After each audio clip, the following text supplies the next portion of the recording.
নিয়ে আমাদের বক্তব্য হচ্ছে যে দেশের ভিতরে যে আওয়ামী লীগ যেটা করে গেছে সেটা যাতে বিএনপি করবে সেটা বোঝা যাচ্ছে। এখন পরিবেশ যেভাবে তারা করছে এতে বোঝা যাচ্ছে যে তারা আওয়ামী লীগের মতন করবে, কিন্তু পাবলিক জামাতের জামাত চায় যে আমরা দুটা দল দেখছি, কিন্তু এইবার আমরা জামাত দেখতে চাই ক্ষমতায়, যে জামাত এরা কিভাবে দেশ চালায়।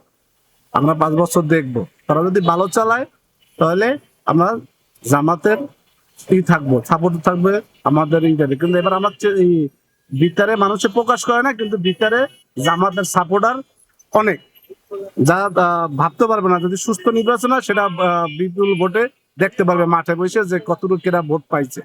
কিন্তু বিএনপি তো চাবে পিঠে পিঠে করে টাকাটাকি করে ভোট নেওয়ার জন্য, কিন্তু সুস্থতা নির্বাচন যদি হয় তাহলে জামাতের ধারে কাছেও আসতে পারবে না। এটা হয়েছে মনে করেন 100-তে 100। ঠিক আছে, ওকে, ধন্যবাদ।